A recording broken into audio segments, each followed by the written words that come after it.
Napkin पर बुनकर प्रधानमंत्री जी को समर्पित करने जा रहे हैं। इसके बाद अनुरोध करूंगी माननीय विधायक सचिन कल्याण शेट्टी, माननीय नरेंद्र काले, सौ रोहिणी तलवलकर और सौ ज्योति वाघमारे जी से कि वे प्रधानमंत्री जी का सम्मान करें। आप देख सकते हैं सोलापुर के बुनकरों ने बुनी हुई यह सोलापुरी चादर प्रधानमंत्री जी को हम समर्पित कर रहे हैं, जिस पर प्रधानमंत्री जी की छवि बुनकरों ने बुनी है।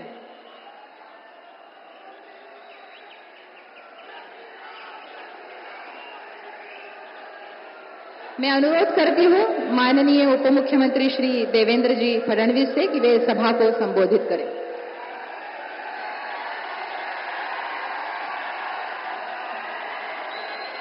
भारत माता की, भारत माता की, छत्रपति शिवाजी महाराज की, धर्मवीर छत्रपति संभाजी महाराज की, जय श्री राम, जय जय श्री राम। मंचावर उपस्थित अखिल विश्वातील सर्वाधिक लोकप्रिय प्रधानमंत्री माननीय नरेंद्र मोदी जी, गुलाबराव पाटील जी, जय सिद्धेश्वर शिवाचार्य महास्वामी जी, आपल्या सर्वांचे लाडके उमेदवार, गरीबाचा पोरगा, ऊसतोड कामगाराचा पोरगा, सामान्य माणसाचा पोरगा असलेले रामभाऊ सातपुते, आमदार सुभाष देशमुख जी, आमदार विजयराव देशमुख जी, सचिन कल्याण शेट्टी जी, समाधान अवताडे जी, यशवंत माने जी, प्रशांत परिचारक जी, या ठिकाणी उपस्थित राजाभाऊ सरवळे जी, शोभाताई बनशेट्टी, विक्रम देशमुख जी, राजन पाटील जी, शहाजी पवार जी, लक्ष्मणराव ढोबळे जी, नरेंद्र काळे जी, शिवानंद पाटील जी, नरसिंग मेंग जी, या ठिकाणी उपस्थित किशोर देशपांडे जी, शिवाजी सावंत जी, ज्योतिताई वाघमारे, रोहिणीताई तळसकर, अमोल शिंदे, दीपकराव साळुंके, दीपक भोसले, विनायक महिंद्रकर, मंचावरील सर्व मान्यवर आणि उपस्थित माझ्या माता भगिनी आणि बंधूंनो, खरं म्हणजे या ठिकाणी संतांच्या स्पर्शाने पावन झालेल्या देवभूमी सोलापूरमध्ये आपल्या सगळ्यांच्या वतीनं मी माननीय मोदी साहेबांचं मनपूर्वक स्वागत करतो। ही देवभूमी आहे, कारण पूर्वेकडनं स्वामी समर्थांचा आशीर्वाद आहे, पश्चिमेकडनं पांडुरंगाचा आशीर्वाद आहे, उत्तरेकडनं आई तुळजाभवानीचा आशीर्वाद आहे, दक्षिणेकडनं दत्तप्रभूंचा आशीर्वाद आहे आणि मध्ये रेवण सिद्ध असलेले सिद्धरामेश्वराचा आशीर्वाद या सोलापूरच्या नगरीला मिळालेला आहे। बंधू भगिनींनो, खऱ्या अर्थानं या निवडणुकीमध्ये ही जी काही लढाई आहे, ही राम सातपुते आणि प्रणिती शिंदेतली नाही आहे। ही लढाई माननीय नरेंद्र मोदीजी यांना प्रधानमंत्री बनवायचं आहे की 26 पक्षाची खिचडी, त्या खिचडीला जागा द्यायची आहे, याची खऱ्या अर्थानं ही लढाई आहे। तुम्ही मला सांगा, कोण देशामध्ये प्रधानमंत्री पाहिजे? कोण प्रधानमंत्री पाहिजे? कोण देश सांभाळू शकतं? बंधू भगिनींनो, देशामध्ये कोविडची महामारी आल्यानंतर तुम्हाला आम्हाला जिवंत ठेवण्याकरता ज्या व्यक्तीने देशाला नेतृत्व दिलं ते मोदीजी आहेत। या देशामध्ये ज्या ज्यावेळी आतंकवादाने आपलं डोकं वर काढलं त्यावेळी घुसून सर्जिकल स्ट्राईक करणारे मोदीजी आहेत। माझा तुम्हाला सवाल आहे, ही जी खिचडी तयार झाली आहे, खिचडी राहुल गांधींची खिचडी, सांगा देशामध्ये कोविड सारखी स्थिती तयार झाली, देशामध्ये युद्धाची स्थिती तयार झाली, राहुल गांधी नेतृत्व करू शकतात का? शरद पवार करू शकतात का? उद्धव ठाकरे करू शकतात का? मुलायम सिंगांचा पोरगा करू शकतो का? लालू प्रसादचा पोरगा करू शकतो का? ममता बॅनर्जी करू शकते का? स्टॅलिन करू शकतो का? मग एकच व्यक्ती या देशामध्ये देशाचं नेतृत्व करू शकतो आणि त्या व्यक्तीचं नाव आहे तुमचे आमचे या देशाचे माननीय नरेंद्र मोदीजी. बंधू भगिनींनो, या सोलापूरवर मोदीजींचं प्रेम आहे, सोलापूरकरांचं मोदीजींवर प्रेम आहे. पण यावेळेस प्रेम व्यक्त करायचं असेल तर ते राम सातपुतेच्या माध्यमातून करावं लागेल. रामची बटन दाबली की थेट मोदीजी पर्यंत तुम्ही पोहोचणार आहात. आणि मी खऱ्या अर्थानं तुम्हाला एवढंच सांगण्याकरता आलो आहे. विकासाची कामं आपण पाहतोय, बदललेला जिल्हा आपण पाहतोय, रस्त्यांची कामं पाहतोय, पिण्याची पाईपलाईन या ठिकाणी येते आहे, हे आपण सगळे बघतोय. आणि आता आयटीचं हब बनवायचं असल्यामुळे बिना एअरपोर्टचं आयटी हब बनत नाही. एअरपोर्टचं काम देखील या ठिकाणी चाललेलं आहे, ते देखील आपण सगळे मिळून पाहतोय. पण या ठिकाणी मला दुर्दैवाने म्हणावं असं वाटतं की आपल्या विरोधात जे उमेदवार आहेत त्यांचे विचार बघा. वडील म्हणतात या देशामध्ये हिंदू आतंकवाद आहे आणि मुलगी म्हणते पुलवामाचा हल्ला हा भाजपवाल्यांनी घडवलेलं षडयंत्र आहे. अरे लाज वाटलीच पाहिजे. अरे जाऊ द्या, निवडणुका येतील, निवडणुका जातील, पण शहीदांचा अपमान, जवानांचा अपमान सोलापूरकर सहन करणार आहेत का, हा माझा तुम्हाला सवाल आहे. जवानांचा अपमान आणि शहीदांचा अपमान सहन होणार नाही. यांना घरचा रस्ता दाखवा आणि येत्या 7 तारखेला गरिबाचं पोर असलेला तुमचा उमेदवार, खरं म्हणजे चहावाल्या प्रधानमंत्र्यांच्या सोबत गरिबाचा पोरगा शोभतो, सोन्याचा चमचा घेतलेले सोबत नाही. त्यामुळे रामभाऊ सातपुतेंना या ठिकाणी निवडून द्या एवढीच विनंती करतो आणि माझं बोलणं संपवतो. धन्यवाद. जय हिंद, जय महाराष्ट्र. पंडित दीनदयाल जी उपाध्याय ने कहा था कि समाज के मैले कुचेले लोग ही हमारे नारायण है और उनकी सेवा करना ही हमारा धर्म है. 19 जनवरी को 15,000 मजदूरों को खुद के मकान सौंपकर आदरणीय प्रधानमंत्री जी ने दीनदयाल जी का सपना ही वास्तव में धरा पर साकार किया था. आज की तारीख में करोड़ों लोगों के जीवन में बुनियादी परिवर्तन लाने वाले और विकास की गंगा गरीबों के घर आंगन तक पहुंचाने वाले भारत के भगीरथ आदरणीय प्रधानमंत्री श्री नरेंद्र मोदी जी, आप देश के आश्वासन हो, आप देश की मां बहनों के लिए, सर्वहारा वर्ग के लिए आशा हो, उम्मीद हो. मैं अनुरोध करती हूं आदरणीय प्रधानमंत्री जी से कि वे हम सबका मार्गदर्शन करें.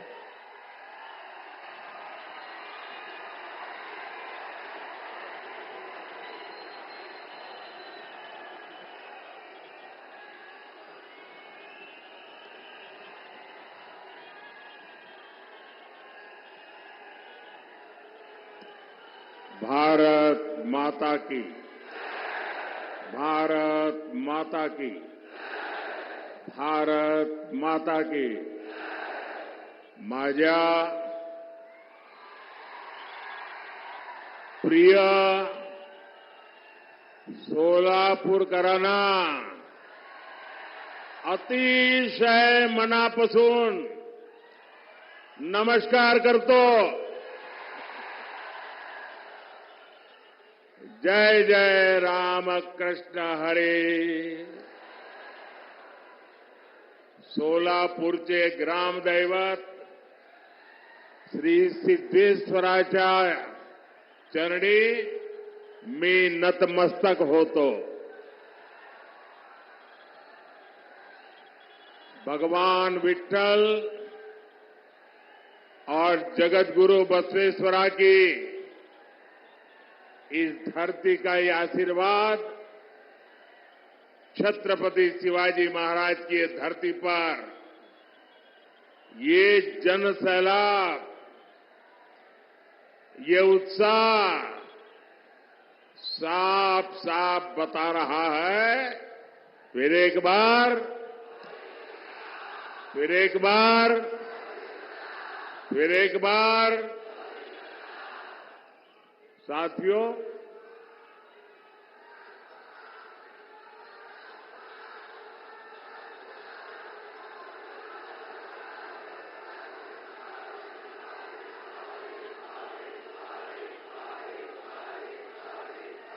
साथियों, ये सोलापुर का प्यार देखिए।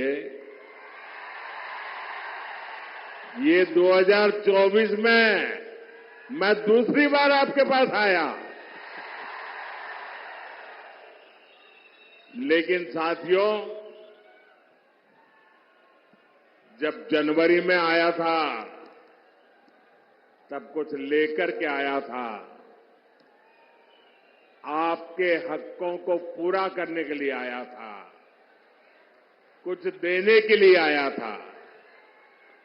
लेकिन आज मैं आपसे कुछ मांगने के लिए आया हूं,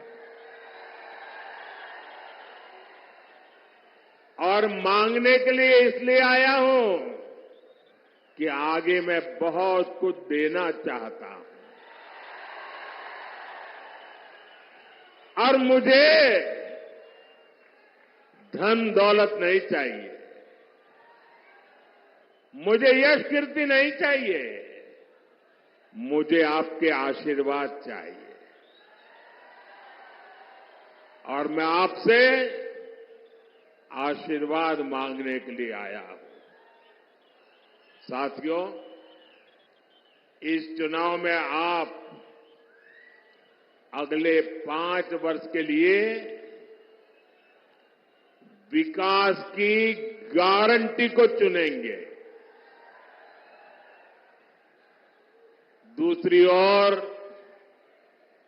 वो लोग हैं जिन्होंने 2014 से पहले देश को भ्रष्टाचार, आतंकवाद और कुशासन के गर्त में धकेल दिया था।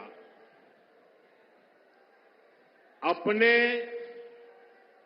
कलंकित इतिहास के बाद भी कांग्रेस फिर से देश की सत्ता हथियाने का सपना देख रही है। इन्हें अंदाजा ही नहीं कि पहले 2 चरण के चुनाव में ही इंडी अगाड़ी का डिब्बा गोल हो चुका है। भाइयों बहनों, एक और आपका ये सेवक मोदी सर झुका करके आपके पास आता रहता है। आपने 10 साल तक मोदी को परखा है, उसके एक एक कदम को देखा है, उसके एक एक शब्द को नापा है। आप मोदी को भली भांति जानते हैं। दूसरी ओर इंडी अगाड़ी में नेता के नाम पर महायुद्ध चल रहा है। अब मुझे बताइए भाई, इतना बड़ा देश जिसका नाम तय नहीं है, जिसका चेहरा पता नहीं है, क्या इतना बड़ा देश उनके हाथ में आप दे सकते हैं क्या? कोई गलती से भी दे सकता है क्या? भाइयों बहनों, ये लोग इन दिनों सत्ता हथियाने के लिए देश तो बंटवारे करते ही रहे हैं। अब एक नया फॉर्मूला लाए हैं। ये फॉर्मूला लाए हैं 5 साल में 5 पीएम, हर वर्ष 1 पीएम। वो जितना खजाना लूटना है लूटेगा, फिर दूसरे साल दूसरा पीएम, फिर वो लूट करेगा, तीसरे साल तीसरा पीएम, चौथे साल चौथा पीएम, 5वें साल 5वां पीएम। क्यों भाई? और यहां नकली शिवसेना वाले क्या कहते हैं मालूम है? ये नकली शिवसेना वाले तो कह रहे हैं कि उनके यहां तो पार्टी में पीएम पद के लिए ढेर सारे लोग हैं और उनके एक बड़बोले नेता ने तो कह दिया हम 1 साल में 4 पीएम बनाए तो उसमें भी क्या जाता है। आप मुझे बताइए 5 साल 5 पीएम जैसे फॉर्मूला से इतना बड़ा देश चल सकता है क्या? जरा मन से बताइए ना, मुझे पता चले चल सकता है क्या? कभी भी उस दिशा में हम जा सकते हैं क्या?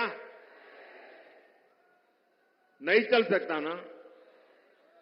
लेकिन उन्हें अब यही एक रास्ता बचा है सत्ता हथियाने का, क्योंकि उन्हें देश नहीं चलाना है, उन्हें आपके भविष्य की चिंता नहीं है, उन्हें तो मलाई खानी है, मलाई। भाइयों और बहनों, ये हमारा महाराष्ट्र सामाजिक न्याय की धरती है। इस धरती ने ज्योतिबा फुले, सावित्रीबाई फुले, बाबा साहब आंबेडकर के रूप में ऐसी महान संतानें दी हैं जिन्होंने समाज के सबसे कमजोर वर्गों को ताकत दी, प्रेरणा दी। आपने कांग्रेस के 60 साल का शासन भी देखा है और आपने मोदी के 10 साल का सेवा काल भी देखा है। पिछले 10 वर्षों में सामाजिक न्याय के लिए जितना काम हुआ उतना आजादी के बाद इसके पहले कभी नहीं हुआ था। भाइयों और बहनों, कांग्रेस ने अपने 60 वर्षों में जो उनको सत्ता भोगने का अवसर मिला था, एससी, एसटी, ओबीसी वर्ग के हर हक को रोकने का निरंतर प्रयास किया और उसके पीछे उनकी फिलॉसफी थी। उनकी फिलॉसफी ये थी कि इनको ऐसे ही रहने दो ताकि वो हमारे आश्रित रहे और जब चाहे तब हम उनसे जो वोट चाहिए वो लेते रहे। जानबूझकर के ऐसा किया। लेकिन मोदी का तो आपका दिल का नाता है, दिल का। और इसलिए 10 वर्षों में हमने सच्चे सामाजिक न्याय पर अभूतपूर्व बल दिया है। और मैंने एक बार कहा था सोलापुर में, मेरे यहां अहमदाबाद में जो मिल मजदूर थे उसमें हमारे पद्मशाली समाज के लोग बहुत थे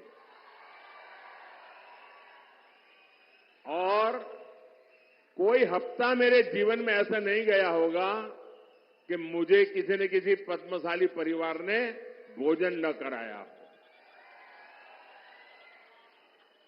और एक प्रकार से मैं उनका नमक खा करके बड़ा हुआ हूं और आज मैं जो गरीबों की सेवा कर रहा हूं ना, मैं उनका कर्ज चुका रहा हूं। हमने ओबीसी कमीशन को संवैधानिक दर्जा दिया। मेडिकल की परीक्षा में ओबीसी आरक्षण लागू किया। ये भाजपा है जिसने एससी, एसटी के आरक्षण में जो पॉलिटिकल आरक्षण होता है वो हर 10 साल में बढ़ाना होता है। पहले अटल जी की सरकार को मौका मिला था, उन्होंने 10 साल बढ़ाया, फिर मोदी को मौका मिला, हमने भी 10 साल बढ़ाया। हमने किसी का भी हक छीने बिना न दलित का हक छीना, न आदिवासी का हक छीना, न ओबीसी का हक छीना, लेकिन सामाजिक न्याय के उत्तम व्यवहार को लेते हुए हमने जो सामान्य वर्ग के गरीब लोग हैं, उन सामान्य वर्ग के गरीब लोगों को न्याय देने के लिए 10% आरक्षण उनको भी दिया और देश में कोई आग नहीं लगी, पुतले नहीं जले। इतना ही नहीं, इस देश के सभी दलित नेताओं ने उसका भरपूर जोश स्वागत किया। हमारा सामाजिक न्याय का तरीका समाज में विभेद पैदा करने का नहीं है, समाज को जोड़ने का है। आज देखिए, मेडिकल की, इंजीनियरिंग की पढ़ाई में हमने एक बड़ा क्रांतिकारी निर्णय किया है। आज कुछ लोगों को वो जरा मजाक लगती होगी, लेकिन हमने तय किया है, मुझे अब गरीब मां का बेटा भी डॉक्टर बनाना है, गरीब मां की बेटी को भी डॉक्टर बनाना है, मुझे गरीब मां के संतानों को इंजीनियर, डॉक्टर, बड़ी बड़ी पदों पर ले जाना है। लेकिन क्या हर गरीब के नसीब में इंग्लिश मीडियम में पढ़ना संभव है क्या भाई? क्या हर बच्चा इंग्लिश मीडियम में पढ़ सकता है क्या? अगर वो मराठी मीडियम में पढ़ता है तो उसका गुनाह क्या है? ये ऐसे लोग सरकार चलाते थे। अगर आप मराठी मीडियम में पढ़ते हैं तो आपके लिए भविष्य के लिए ताले लग जाते थे। मोदी ने सामाजिक न्याय के लिए कह दिया, अब डॉक्टर बनना है तो भी मराठी भाषा में बन सकते हो, इंजीनियर बनना है तो भी मराठी भाषा में बन कर सकते हो, अंग्रेजी नहीं आएगी तो भी आप देश चला सकते हो। भाइयों बहनों, ये मोदी का सपना है। साथियों, कांग्रेस कभी नहीं चाहती थी कि देश में दलित, आदिवासी और ओबीसी लीडरशिप देश का नेतृत्व करे। ये वही कांग्रेस है जिसने डॉक्टर बाबा साहब आम्बेडकर से लेकर के बाबू जगजीवन राम जी तक हर दलित नेता का अपमान किया। बाबा साहब को भारत रत्न भी तब मिला जब बीजेपी से सहयोग के केंद्र में कांग्रेस विरोधी सरकार चलती थी। भाजपा का हमेशा प्रयास रहा है कि एससी, एसटी, ओबीसी को ज्यादा से ज्यादा प्रतिनिधित्व मिले। 2014 में आपने प्रचंड बहुमत दिया तो एनडीए ने दलित के बेटे को देश का राष्ट्रपति बनाया। 2019 में जब आपने फिर से एक बार हमें प्रचंड जनादेश दिया तो हमने देश के इतिहास में पहली बार एक आदिवासी बेटी को भारत के राष्ट्रपति के रूप में आज प्रस्तावित किया। भाइयों बहनों, मुझे गर्व है, आजादी के बाद पहली बार हुआ है। आजादी के बाद पहली बार ये दशक ऐसा आया है कि आज विधायकों की संख्या देख लीजिए, सांसदों की संख्या देख लीजिए, पूरे देश में एमएलए हो, एमएलसी हो, एमपी हो, लोकसभा हो, राज्यसभा हो, एससी, एसटी, ओबीसी सबसे ज्यादा भाजपा के चुन करके आते हैं। आज केंद्रीय मंत्रिमंडल में 60%, 60% इन्हीं वर्गों से आए हुए लोग केंद्र के मंत्री हैं और देश को नई ऊंचाई पर ले जा रहे हैं। आज कांग्रेस और इंडी अगाड़ी वाले ओबीसी प्रतिनिधित्व के नाम पर झूठ फैला रहे हैं। असल में इन लोगों की खुद की सच्चाई देश के सामने आ गई है और इससे ये बौखलाए हुए हैं, परेशानी हो रही है। आपने देखा होगा इस पूरे चुनाव में कि इंडी अगाड़ी के जितने लोग हैं उनके भाषण का मुद्दा क्या है? देश का कोई मुद्दा है? सिर्फ और सिर्फ मोदी को रोज नई गाली देना। पूरी डिक्शनरी उन्होंने खोल के रख दी है। नई नई गालियां रोज निकालते रहते हैं। अरे भाई कुछ देश के लिए तो बोलो। नहीं, उसके पास विजन नहीं जी। हमारे पास विजन भी है और ये जीवन भी है विजन के लिए खपाने के लिए। साथियों, दशकों तक कांग्रेस ने एससी, एसटी, ओबीसी के साथ जिस तरह से विश्वासघात किया उससे ये सभी कांग्रेस और इंडिया गाड़ी से पूरी तरह छिटक चुके हैं। इस वजह से कांग्रेस और इंडिया गाड़ी वाले बुरी तरह बौखला गए हैं। इसलिए लोग लगातार झूठ फैला रहे हैं। संविधान बदल देंगे, आरक्षण खत्म कर देंगे। मैं पहले ही कह चुका हूं कि अगर आज खुद बाबा साहब आंबेडकर चाहे तो बाबा साहब आंबेडकर भी आरक्षण खत्म नहीं कर सकते हैं।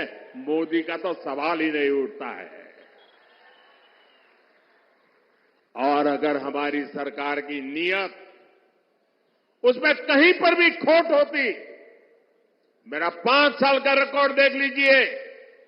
5 साल में भी 2019 से 2024 आज भी मोदी के पास जितने वोट चाहिए है, लेकिन ये रास्ता हमें मंजूर नहीं है। सैकड़ों सालों के साथ जिनको अन्याय हुआ, हमारे पूर्वजों ने पाप किए होंगे, मेरे लिए ये प्रायश्चित का अवसर है और इसलिए आरक्षण को जितनी ताकत मैं दे सकता हूं, मैं देने के लिए कमिटेड हूं। मैं आज देश से अधिक सीटें इसलिए मांग रहा हूं ताकि कांग्रेस और इंडी गाड़ी के लोग, जब दलित उनके हाथ से निकल गए, आदिवासी उनके हाथ से निकल गए, ओबीसी उनके हाथ से निकल गए, ये बहुत बड़ी मात्रा में विजयी होकर के बीजेपी के साथ आते हैं, तब उन्होंने तय किया है और प्रयोग भी शुरू कर दिया है एससी, एसटी, ओबीसी के आरक्षण में लूट मारने का, और वो माइनॉरिटी को देना चाहते हैं। भाइयों बहनों, मुझे इसलिए ताकत चाहिए कि मैं कांग्रेस के आपके खिलाफ जो षड्यंत्र है उसको देश में कहीं पर भी करने न दो। कर्नाटका में उन्होंने खेल खेला है। आरक्षण का बहुत बड़ा हिस्सा माइनॉरिटी को देने का खेल खेला है। ये मैं होने नहीं दूंगा और इसलिए आपसे मैं आशीर्वाद मांगने आया हूं, मोदी को मजबूत करो। साथियों, कांग्रेस के 60 वर्षों के राज में देश में सबसे ज्यादा एससी, एसटी, ओबीसी परिवार ही, उन्हीं के सबसे ज्यादा हाल खराब रहे। आप अपने गांव में देख लीजिए, अगर गांव के बाहर झुपड़ी में रहना पड़ता है, कौन है? हमारे एससी समाज के लोग हैं। मुसीबत में जीना पड़ता है, कौन है? हमारे एसटी समाज के हैं। तकलीफों में जीना पड़ता है, कौन है? हमारे ओबीसी समाज के लोग हैं। मोदी ने इन परिवारों को ही अपनी प्राथमिकता बनाया। 10 वर्षों में गरीब कल्याण की जितनी भी योजनाएं हमने बनाई, हमारी योजना सबके लिए है, बिना भेदभाव के हैं, समाज के हर वर्ग के लिए है। और स्वाभाविक है, जो लोग 50-60 साल से पिछड़े हुए थे, उनको उसका लाभ पहले मिल रहा है। और हम तो मानते हैं इस देश की संपत्ति का पहला अधिकार उन लोगों का है जो पंक्ति में आखिर में बैठे हुए हैं। महात्मा गांधी भी यही कहते थे।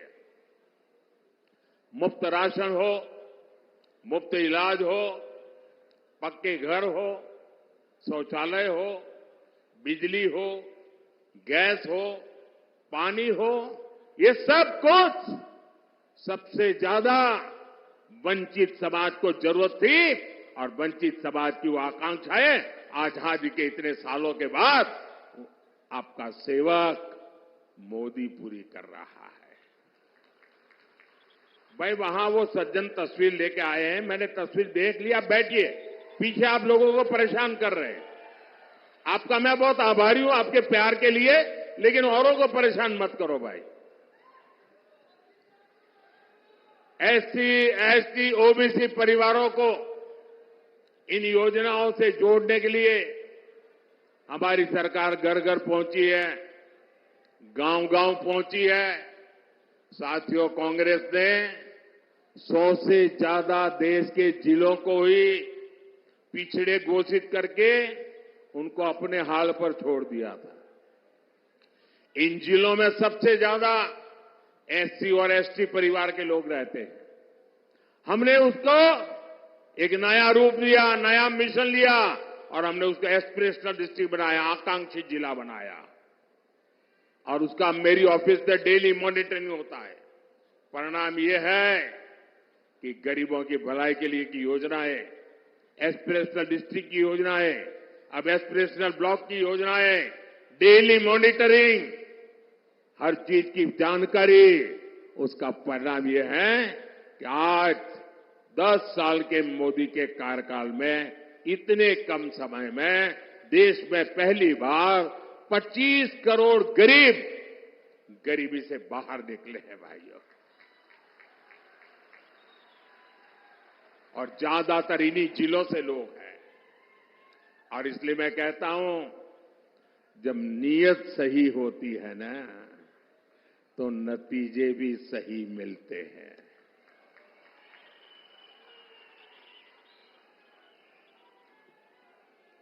साथियों, भाजपा का सामाजिक न्याय का एक और उदाहरण वाइब्रेंट विलेज प्रोग्राम भी है। अगर मोदी की नजर कांग्रेस की तरह सिर्फ वोट बैंक पर होती, तो सीमा के जो गांव है, जिनको ये लोग आखिरी गांव कहते थे, मैं उनको सबसे पहले कहता हूं गांव। दुनिया के किसी को देश को एंट्री होना है ना, सूरज की पहली किरण भी वहीं आती है जी। और सूरज डूबता है तो आखिरी किरण भी वहीं से आती है। गांव के लिए वाइब्रेंट विलेज प्रोग्राम क्यों चलता है? वहां तो वोटर ही नहीं है, इन्हें वोटर है। लेकिन मेरे लिए वोटर मायने बाद में रखता है, पहले वो मेरे देश का नागरिक है। मेरे देश का 140 करोड़ नागरिक में से एक है वो मेरी सीमा का प्रहरी है। अगर मोदी की नजर कांग्रेस की तरफ सिर्फ वोट बैंक पर होती, तो 24,000 करोड़ रुपए की पीएम जनमन योजना बना करके आदिवासियों में भी जो सबसे पिछड़ी जनजातियां हैं, उनके लिए अलग से योजना न बनाता और उनके कल्याण के लिए काम न करता। ये वोटर ज्यादा नहीं है, संख्या कम है, लेकिन मेरे देश के आखिरी व्यक्ति को भी मैं मजबूत बनाना चाहता हूं। हमने विश्वकर्मा योजना लाए। जिनके हाथों में सामर्थ्य है, जिनकी उंगलियों में सामर्थ्य है, ऐसे देश में लाखों लोग हैं। ऐसे मेरे विश्वकर्मा साथी एससी समाज में, एसटी समाज में, ज्यादातर ओबीसी समाज में। 60 साल में कांग्रेस ने कभी पूछा नहीं। मोदी ने पहली बार इन साथियों के लिए 13,000 करोड़ रुपए की पीएम विश्वकर्मा योजना बनाई है। भाइयों और बहनों, गरीब कल्याण की इन योजनाओं का सबसे अधिक लाभ एससी, एसटी, ओबीसी परिवार के हमारी माताओं बहनों को हुआ है। शौचालय के अभाव में, सैनिटरी पैड्स के अभाव में ज्यादातर हमारी बेटियां स्कूल छोड़ देती थी। अब मोदी ने ये समस्या दूर कर दी है। बिना गारंटी के मुद्रा लोन पाने वाले 50% से ज्यादा लाभार्थी SC, ST, OBC है। इनमें से 70% लोन हमारी माताओं बहनों को मिला है। ये जो हमारी खादी है ना, खादी स्वतंत्रता आंदोलन की निशानी है। और तो मैं तो कहता हूं, आजादी के पहले लोग कहते थे और आजादी के बाद क्या, तो मैं तो एक वाक्य में कहता हूं, पहले khadi for nation, now khadi for fashion. Congress ने तो उस खादी को भी बर्बाद कर दिया था। खादी के काम में भी बड़ी संख्या में हमारे यही समाज के लोग हैं जो अति वंचित लोग हैं। मोदी ने खादी को फिर से जीवंत कर दिया। साथियों, कांग्रेस ने तो बाबा साहब के संविधान को जम्मू कश्मीर में लागू नहीं होने दिया था। आर्टिकल 370 बनाकर कांग्रेस ने देश के संविधान का अपमान किया था। एनडीए सरकार ने, मोदी ने 370 हटाई तो सामाजिक न्याय का अधिकार जम्मू कश्मीर में हमारे जो लोग हैं उनको मिला। पहली बार उनको SC, ST, OBC और महिलाओं को वहां अधिकार मिला है, उनको आरक्षण मिला है। भाइयों बहनों, ये है सामाजिक न्याय का मोदी का ट्रैक रिकॉर्ड। इसलिए पूरी इंडिया आघाड़ी बौखलाई हुई है। साथियों, सामाजिक न्याय का एक और तरीका आधुनिक इंफ्रास्ट्रक्चर का निर्माण भी है। कांग्रेस ने बरसों तक गांवों और शहरों में खाई बनाकर रखी, कुछ ही शहरों के विकास पर फोकस किया। एनडीए सरकार देश के हर कोने के विकास के लेकर प्रतिबद्ध है। एक क्षेत्र पंढरपुर यात्रा से जुड़े श्रद्धालुओं का तीर्थ है। यहां तो तुलजा भवानी ने छत्रपति शिवाजी महाराज को अपना आशीर्वाद दिया था। 10 साल में हमने पंढरपुर की रेलवे कनेक्टिविटी के लिए सैकड़ों करोड़ रुपए खर्च किए। पुणे फलटण रेल मार्ग जो 23 साल से अटका पड़ा था, हमने उसको पूरा कराया। हमने सोलापुर हैदराबाद, सोलापुर सांगली, सोलापुर बीजापुर ऐसे कई महामार्ग के काम शुरू किया। सोलापुर को तो महाराष्ट्र की पहली वंदे भारत ट्रेन भी मिली है। शक्तिपीठ महामार्ग से समुद्री महामार्ग जैसे हाईटेक सड़कों के काम भी हो रहे हैं। इन विकास कार्यों के कारण इस क्षेत्र में श्रद्धालुओं की संख्या में 4 गुना की बढ़ोतरी हुई है। अब हमारे वारकरी भाई बहनों के अलावा दूसरे राज्यों से भी बड़ी संख्या में श्रद्धालु आ रहे हैं। यहां युवाओं के लिए आस्था और पर्यटन से जुड़े नए अवसर बन रहे हैं। साथियों, आज महाराष्ट्र में एकनाथ शिंदे जी, देवेंद्र फडणवीस जी और अजित पवार जी की सरकार आपके लिए दिन रात मेहनत कर रही है। मेरा अनुरोध है, 7 मई को आप मेरे नौजवान साथी राम सतपुते जी को भारी संख्या में वोट दे। राम सतपुते जी सोलापुर के विकास के लिए एक मजबूत कड़ी बनकर के काम करेंगे। और जब आप कमल पे निशान पर बटन दबाओगे ना, तो आपका वोट सीधा सीधा मोदी को मिलेगा। तो ज्यादा से ज्यादा मतदान कराओगे, हर पोलिंग बूथ जीतोगे, पुराने सारे रिकॉर्ड तोड़ोगे, जब मेरा एक और काम करोगे, यहां से अपने परिचितों को जाकर के मिलना, उनके घर जाना, उनको कहिएगा कि मोदी जी सोलापुर आए थे, आपको प्रणाम भेजा है। मेरे प्रणाम पहुंचा देंगे। मेरे साथ बोलिए, भारत माता की, भारत माता की जय श्री राम, जय श्री राम।